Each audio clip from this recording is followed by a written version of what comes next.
कुलकर्णी साहेब बोललो नाही की ज्यांच्यामुळे आम्हाला हा सन्मान मिळाला, ज्यांच्यामुळे आमच्या पतसंस्थांना हा सन्मान मिळणार आहे. आपण सर्वांनी RTGS, NEFT, QR कोड याचा महाराष्ट्रातील दुसरी पतसंस्था आहे का ही लीगल पद्धतीने त्या ठिकाणी पत्रव्यवहार करून मंजुरी घेणारी आपली दुसरी पतसंस्था आहे.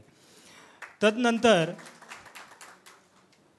सहकारातले पितामह माननीय शिवाजीराव नलावडे साहेब यांना मी विनंती करतो, आपला जो संपूर्ण आयुष्यभर सहकारासाठी आपण जो वेळ दिला, कार्य केलं, त्या सर्व गोष्टींचं मार्गदर्शन आम्हाला या ठिकाणी जर केलं तर निश्चितच आमच्या संस्थेला फायदा होईल. शिवज्योती सहकारी पतपेढीच्या अत्यंत एका महत्त्वाच्या कार्यक्रमासाठी उपस्थित श्री राम कुलकर्णी साहेब, आमचे सहकारी श्री जिजाबा पवार, ज्यांनी आम्हाला या कार्यक्रमासाठी निमंत्रित केलं, ते आमचे ज्येष्ठ सहकारी श्री बाळासाहेब गाढवे, संस्थेचे उपाध्यक्ष, संस्थेचे संपूर्ण संचालक मंडळ,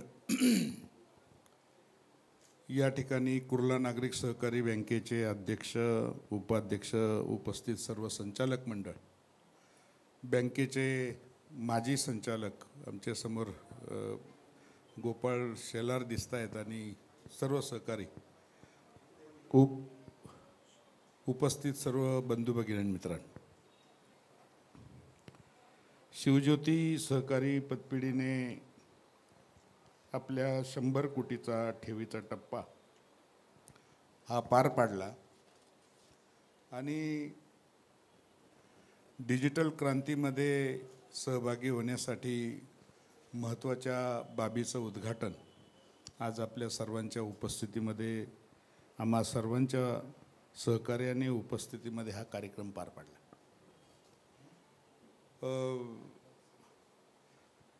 फार मोठी क्रांती, फार मोठे कष्ट या पतसंस्थेने यापूर्वी घेतलेले आहेत आणि 26-27 वर्षामध्ये 100 कोटीच्या पुढे ठेवी जमा करण्याचा राज्यामधला एक महत्त्वाचा उच्चांक त्यांनी गाठलेला आहे. आपण सर्वांनी त्यांना शुभेच्छा दिल्या पाहिजे. मी कुलकर्णी साहेबांकडे माहिती घेतली की राज्यामध्ये आपल्या पतसंस्थांची माहिती, अत्यंत छान अशी माहिती संकलित त्यांच्या कार्यालयामधून त्यांच्याकडे उपलब्ध आहे आणि सहज पाहिलं की आम्ही नेहमी अंदाजे बोलत असतो, आकडेवारी मला त्यांनी दिली. जवळजवळ नागरी पतसंस्था, ग्रामीण बिगर शेती आणि शहरातल्या सगळ्या पतसंस्था 13-13.5 हजार फक्त पतसंस्था आहेत आणि 2007 सालची पोझिशन आहे, मला वाटतं ही 2007. हां, तर आर्थिक आकडे 2007 पूर्वीच्या आहेत ते म्हणजे एक 13,000 पतसंस्थांमध्ये, 13-13.5 हजार संस्थांमध्ये एक 470-75, 500च्या दरम्यान या पतसंस्था अडचणीत आलेल्या आहे, असं सरकारने, साहेबांच्या कार्यालयाने, कमिशनर कार्यालयाने जाहीर केलेलं आहे. आपण जर हे प्रमाण पाहिलं, संस्था अडचणीत जाण्याचं पतसंस्थांमधलं हे प्रमाण हे 5%च्या आतमध्ये आहे. आणि मग जर अशी परिस्थिती असेल तर आपण राज्यातल्या जिल्हा मध्यवर्ती बँकांचा विचार करूया. साहेब बसले आहे म्हणून त्यांच्या साक्षीने मी सांगतो की राज्यातल्या 31 जिल्हा मध्यवर्ती बँकापैकी 11 जिल्हा मध्यवर्ती बँका या सेक्शन 11 खाली आहेत अडचणीतल्या. याच्यामधल्या ज्या अडचणीत नाहीत परंतु फंक्शनिंग चालू आहे, त्यातल्या 10-12 बँकांनाच फक्त डिव्हिडंड वाटायला परवानगी आहे. नागरी बँकांची पोझिशन वेगळी नाही आहे.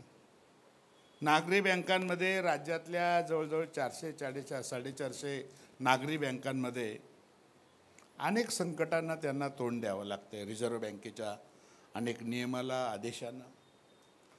परंतु केवळ सहकार कायद्याच्या अंतर्गत चालणाऱ्या पतसंस्था जरी RBIचे कुठलेही नियम त्यांना लागू नसले, डायरेक्शन लागू नसले, नाबार्डचं इन्स्पेक्शन जरी नसलं, तरी बँकांपेक्षा उजवं काम करण्याची ताकद आज बाळासाहेब गाढवेसारखा एक आमचा सहकारी या मुंबई शहरामध्ये करतो, ही आमच्या दृष्टीने अत्यंत कौतुकाची बाब आहे.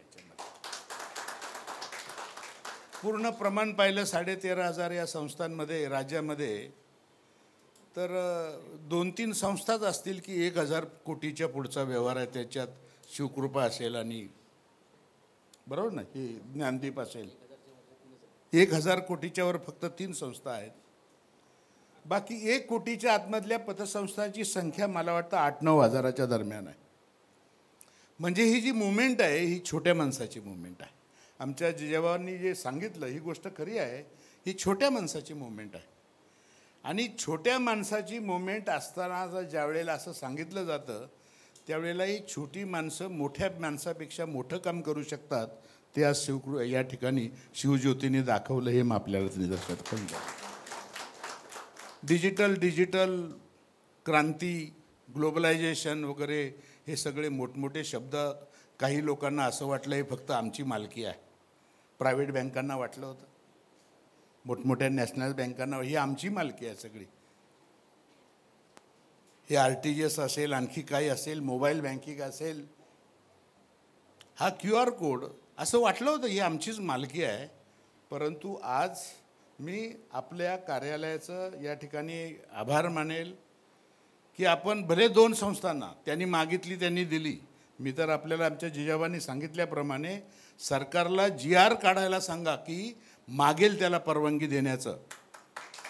कारण ही चळवळ जर या छोट्या लोकांची जर ही चळवळ आहे, यांना जर मोठं करायचं असेल तर मोठ्या लोकांची जी मक्तेदारी होती ती मोडून काढण्यासाठी छोट्या लोकांची दालनं ही उभी करून दिली पाहिजे, त्यांना संधी दिली पाहिजे.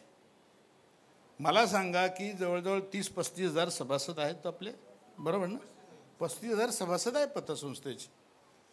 35,000 लोकांना एकत्र करून त्यांचा विश्वास संपादन करून ही माणसं आज जवळजवळ 70-80 कर्मचाऱ्यांना, 70-80 कर्मचारी, 90 कर्मचारी, तेवढेच तुमचे दैनंदिन ठेव जमा करणारे, म्हणजे जवळजवळ 200 लोकांना या ठिकाणी रोजगार उपलब्ध करून देणारी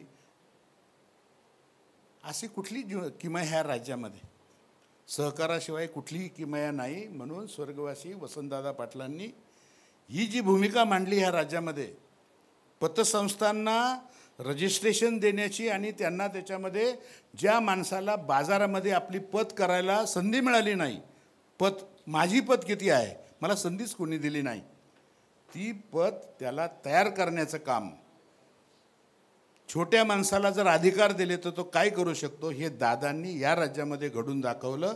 आणि त्यातला हा प्रकार आहे, ही पतसंस्था आहे. म्हणून आज आम्ही या कार्यक्रमाला खास या ठिकाणी सांगण्यासाठी आले. कुणी काय केलं, कुणी किती कोटीची संस्था केली, ही आहेच त्यांना राज्यामध्ये 1 नंबरची पतसंस्था आमचे सहकारी जिजाबा पवार या ठिकाणी आहेत. कौतुक मी तर त्यांच्या ॲब्सेन्समध्ये त्यांचं कौतुक करत असतो की आज 5,000 कोटीच्या पुढे उलाढाल झाली.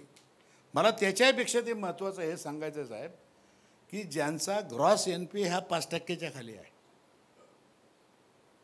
5,000 कोटी, आणि ज्याचा नेट NPA हा मला वाटतं 1-1.5%, 1.25% आतमध्ये नेट NPA आहे. सरकारने सुद्धा, सहकार आयुक्ताच्या कार्यालयाने सुद्धा ही जादू नेमकी काय आहे याचं ट्रेनिंग सगळ्याच लोकांना दिलं पाहिजे. हे कसं शक्य आहे? हे आम्हाला शक्य झालेलं नाही. आम्ही त्या बँकेत वगैरे, तुम्ही सगळ्या हीच मंडळी आहे सगळी, यांनीच आम्हाला पाठवलं. हे आम्हाला जमलेलं नाही, आम्ही पुढारपणामध्ये सगळं गेलं. ही जादू जी आहे, जादू 5,000 कोटीचा 1.5-2% नेट NPA येतो आणि 5%च्या आतमध्ये ग्रॉस NPA येतो. अशा लोकांना सरकारने डोक्यावर घेऊन नाचलं पाहिजे. आणि कारण या लोकांनी किती लोकांना या ठिकाणी न्याय दिलेला आहे आणि तो न्याय हा आर्थिक न्याय दिलेला आहे. आणि तो आर्थिक न्याय एवढी मोठी कॉम्पिटिशन राज्यामध्ये असताना, एवढ्या बँकांची कॉम्पिटिशन असताना, पतसंस्थांची एकमेकाची कॉम्पिटिशन असताना आज या ठिकाणी शिवज्योतीसारखी पतसंस्था 100 कोटीच्या ठेवीचा टप्पा पार करून विविध प्रकारच्या डिजिटल क्रांतीमध्ये 2-3 या ठिकाणी प्रकार या ठिकाणी याचं उद्घाटित करून आज सभासदांना विश्वास देऊ इच्छितात की आम्ही सुद्धा यांच्यापेक्षा चांगली सेवा आम्ही देऊ शकतो आणि तो सिद्ध करण्याचा हा दिवस आहे असं माझं मत आहे त्याच्यामध्ये. आणि मला जर विचारलं तर भविष्य काळामध्ये छोट्याच माणसाला संधी आहे. जे जे मोठे आहेत त्यांनी समाजाला फसवलेलं आहे. जी माणसं छोटी आहेत ती माणसं छोट्या माणसाला आर्थिक ताकद देऊन त्यांना मोठं बनवण्याचं काम या सहकारातले बाळासाहेब गाढवे त्यांच्यासारखे कार्यकर्ते त्यांचे सहकारीच करू शकतात असं माझं वैयक्तिक मत आहे याच्यामध्ये. आणि म्हणून मला तुम्हाला सगळ्यांना धन्यवाद द्यायला पाहिजे. त्यांच्या अधिकाऱ्यांना, कर्मचाऱ्यांना धन्यवाद दिला पाहिजे. बाळासाहेब गाढवे त्यांचे बंधू असो, त्यांचं पूर्ण संचालक मंडळ असो, उपाध्यक्ष असो, ही सगळी मंडळी ज्या तडफेने मी अनेक वर्ष बघतो या मंडळींना या तक्यावाड विभागामध्ये. आम्ही त्या मताच्या वेळी येतो तुमच्या त्या मुंबई जिल्हा मध्यवर्तीच्या ठराव द्या, मग आम्ही कोणाकडे जात नाही. आम्ही ते माणसं ठरवलेली आहे मुंबई शहर. माझ्याकडे जाधवला माहिती, माझ्याकडे 100-150 लोक आहे साहेब. ते तुमचं कोणाचंही सरकार येऊ, कोणी मंत्री हो आणि कोणी आमदार हो, माझी तिची टीम आहे, त्या टीममधला एक माणूस आहे.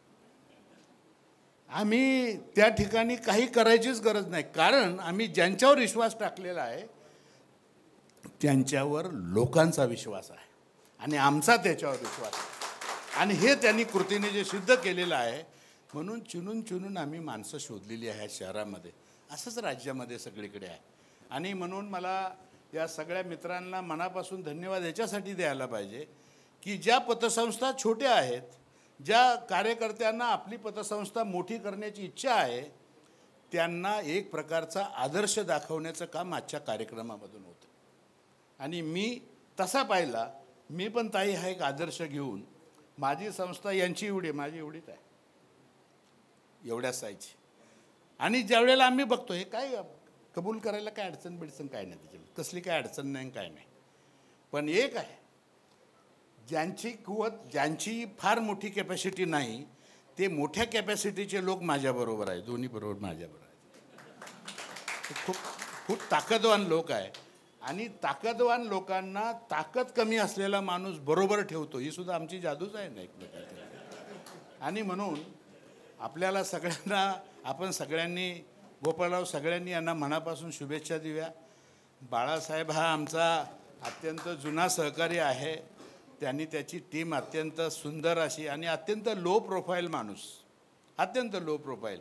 नाही तर 100 कोटीचा या ठिकाणी मी हॉलमध्येच एंट्री केली, हा पडदा इथे पाहिजे होता, बरोबर ना.